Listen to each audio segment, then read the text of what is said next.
Akkama harka fuunee kabajamtoonni fi hordoftoonni maatii mastootootaa kan hundi keessanu kan biyya keessa jirtanis kan biyya hambaa keessa jirtanis nageenyi araarri waaqayyo isiniif haa baay'atu jecha akkasumas viidiyoon samuunii hojjedhe irratti abbaa manaa koo akka inni na dubbisu akka inni sagalee naaf waraabu siniif godha jedhee tanan waadaa siniif gale jechuudha. Isa san irratti dammoo ammallee dawwalaa jira jechuudha dhugaa neetworkiin isaa homaa nageechisuu didee mee sagalee naaf dawwalaa jira jechuudha sababa saniifiyyuu mee waanuma inni jedhu bicha laalla mee qoy ammayyuu sagalee naaf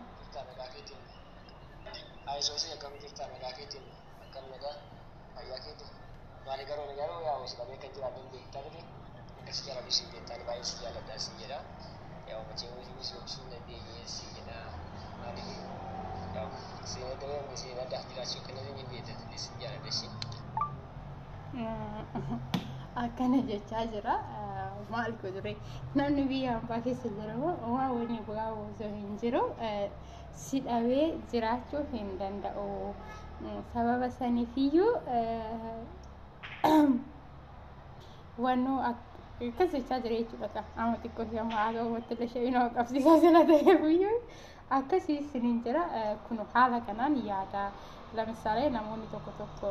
karoota biraatiin illee yaaduu danda'u akka maal beekaa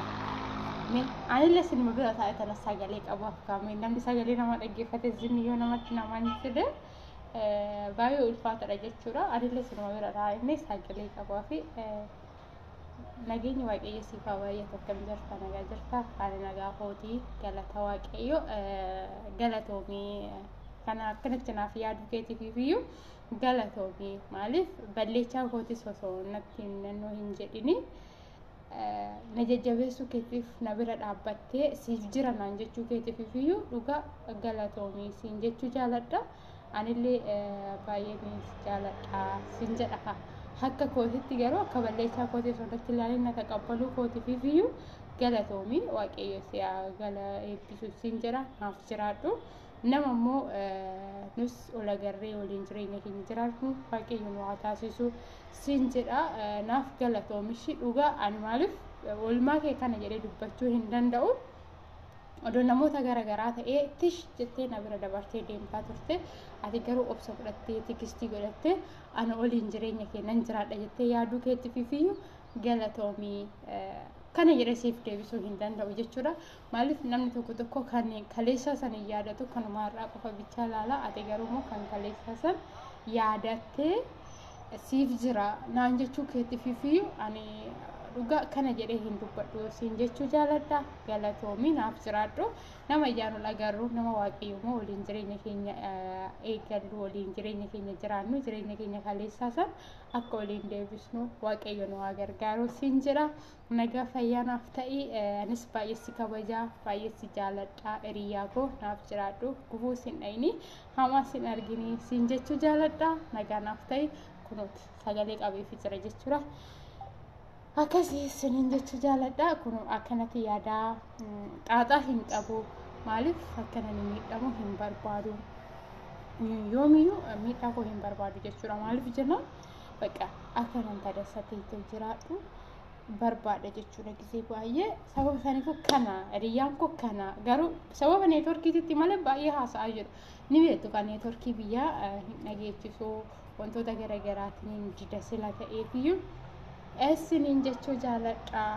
obboleewwan koo hordoftoonni fi kabajamtoonni maatii mastootootaa ta'an hundi keessanuyyuu waaqayyo hiriyaa akkana sinitti haa qabu hiriyaa gaafa sin dogongortan sin gatee deemu osoo hin ta'in hiriyaa gaafa sin dogongortan sin bira dhaabbate ayizo siif jira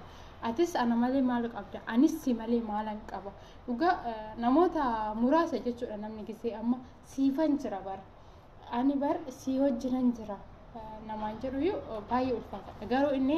mastuudhaan nan beeku maaliif ani yeroo baay'ee inni kan ittiin na yaamu mastuudhaan inni muti jechuudha soosiyyee naan jira dhugaa maaliif namoonni baay'een amma namoonni biyyaa kan na beekani soosannaadhaan na beeku soosiyyee yoo jedhe iddoo guddaa naaf qaba jechuudha sababa saniif osoo akka namaatti gargar baanee jira osoo akka hojii kootiitiif gargar baanee jira garuu inni immoo hojii kootis natti ilaalee jecha namaatis natti ilaalee jireenya isaan wajjin qaxxaluudhaaf jireenya isaan wajjin jiraachuudhaaf kun kaayyoo qaba kaayyoo isaa qaba siniin jechuu jaaladha hordoftoonni fi kabajamtoonni maatii mastootoof taatan hundi keessanuu odoo neetworkiin isaa hojjete sagal silaa bilbila dawwalee itti haasa'a waan inni nan jedhu hundoo dhageessu garuu inni immoo waan godhu dhabe sagalee naaf qabe jechuudha. Isa macarrashaa sagalee naaf qabe dadhabee jiru jechuudha. Gijee tokko tokko gaammoo anu yaadne miti kan waaqayyo yaade malee hin ta'u jechuudha. Siniin jechuu jaaladha akkasuma viidiyoo kana laayikii, sheerii, koomentii barreessu inni irraa maaliif jennaani namoonni akka anaa jiraachuu danda'u. Gaafa namoonni akka anaa jiraatan miidhaan garaagaraa namoota irra gaheetu jira jechuudha. Bakka kanatti immoo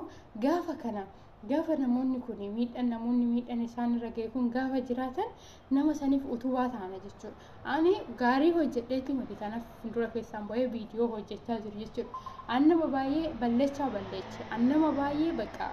wanta hin taane ofirratti raawwata. Garuu immoo bakka kanatti ani osoon akkan balleeche beeku osoon akkan dogongore beeku obboleewwan koo ijoollee gana dhalataa duuba dhufuuf viidiyoon kun hin badu jechuudha. Viidiyoon kun ijoollee akaakilee habaabileetii darbu. Gaafa akaakilee habaabileetii darbu viidiyoon kun gaafa tokko namni rakkatee cinqii keessa jiru wayii cinqii keessaa ittiin ba'uu danda'a. Hiriyyaan takka yoo hiriyyaa ishii gattee deemte gaafa viidiyoo kana dhageesse kanarraa qofa laaluu hin qabaatu jaalala ishii kaleessa sallaalte itti deebi'uu qabaatu jechuudha. Innis immoo gaafa viidiyoo kana dhaggeeffate namni tokko osoo aguma barbaadee dogongore maaliif nu beennati miti jechuudha kan dogongore waan nu dogongorsiisu hin beeknu jechuudha. Odoo aguma barbaadee dogongore guyyaa tokko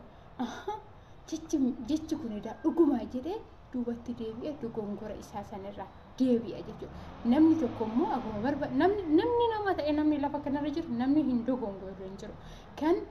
hin balleessine kan hin dogongorre kan cubbuu hin hojjenne waaqayyo tokkicha bichaadha kan samii fi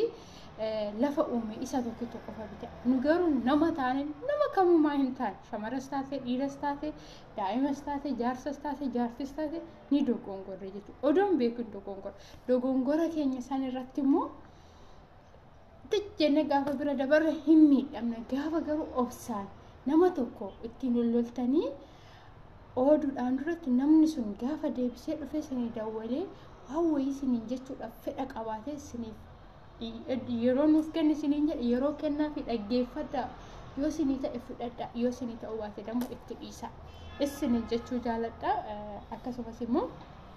haga viidiyoo biraatti walitti deebinutti turtii gaarii siniin jedha. Laayikii, sheerii, koomentii gochuu hin irraanfatina. Baay'ee sin jaaladha, baay'ee sin kabaja. Naaf jiraadhaa obboleewwan kooyi. Viidiyoo kiyya kana keessaa wanta tokko waan barumsa siniif ta'u wayii hin fudhattu. Namni ol jaallatee gargar hin ba'u. Namni ol jaallatee barbaadillee haati manaa balleechituullee taatu abbaan manaa gaafa bira dhaabbate bakka kufte sanii hin kaate. Abbaan manaa dogongoree haati manaa gaafa balleecha isaa kana dhageesse gattee gaaga biraa dabaru yoo bira dhaabbatte ayizoo jettee utubaa taatee fi boru isaan tokko ta'anii jiraachuu danda'u. Yeroo baay'ee shamarran biyya Arabaa jirru abbaan manaa waan keenya biyya keessatti wantoota garaagaraatiin dogongora isaanii saniif yeroo zimmi jennu ni jira jechuudha. Zimmi jechuun hin qabne bira dhaabbannee harka qabne yaa gargaaru ayizoo haayyannuuni. Ibsiniin jedha. Aga viidiyoo biraatti walitti deebiin turtii gaarii baay'ee sin jaaladha, baay'ee sin kabaja. Naaf jiraadhaa maatii waaqayyo.